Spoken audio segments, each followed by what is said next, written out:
வணக்கம் நண்பர்களே. சோ இந்த வீடியோல நான் டிஸ்கஸ் பண்ண போற டாபிக் வந்து பாத்தீங்கன்னா SA20 சீசன் 4 மெகா ஆக்ஷன்ல ஜோபோக் சூப்பர் கிங்ஸ் நிறைய யங்ஸ்டர்ஸ்க்கு இன்வெஸ்ட் பண்ணி ஆக்ஷன்ல பிக் பண்ணிருந்தாங்க. அதுல இருந்து ஒரு 3 பேரை பத்தி தான் இந்த வீடியோல நான் டிஸ்கஸ் பண்ண போறேன். அதுக்கு முன்னாடி ஜோபோக் சூப்பர் கிங்ஸோட ஸ்குவாடோட ரிவ்யூவா இருக்கட்டும், as well as அவங்களோட ப்ராபபிள் பிளேயிங் 11 என்னவா இருக்கும் அதெல்லாம் பாத்தீங்கன்னா டீடைல்டா ஒரு long video as well as ஒரு ஷார்ட்ஸ் வீடியோ போட்டிருக்கேன். பார்க்காதவங்க தாராளமா போய் செக் பண்ணிட்டு உங்களோட கருத்துக்களை கமெண்ட் செக்ஷன்ல போடுங்க.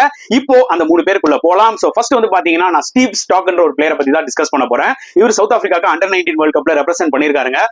Sensational actually batsman. இவரு கிட்டத்தட்ட 13 பால்ஸ்ல 50 ரன்ஸ் அடிச்சாருங்க ஒரு மேட்ச்ல அகைன்ஸ்ட் இங்கிலாந்து. அந்த அளவுக்கு வந்து ஹிட்டிங் பவர் இருக்கு. அதாவது எப்படி நம்ம வந்து பிரெவிஸ ஒரு பேபி எபிடி அப்படின்னு நம்ம சொல்றோமோ, இவரை வந்து இன்னும் கொஞ்ச நாள்ல பாத்தீங்கன்னா ஒரு பேபி பிரெவிஸ் அப்படின்னு கூப்பிடுவாங்க. அந்த அளவுக்கு டேலண்ட் இருக்கு. அப்புறம் நீல் டீமர்ஸ்ன்ற ஒரு டேலண்டட் யங் பிளேயரையும் எடுத்திருக்காங்க. ஒரு லெஃப்ட் ஹேண்டட் பேட்ஸ்மேன், சும்மா ஸ்ட்ராங்கா இருக்காரு, சம ஷாட்ஸ் எல்லாம் விளையாடுறாரு. என்னோட பெரிய வீடியோல நான் ஒரு 2-3 செகண்ட்ஸ் போட்டிருப்பேன்.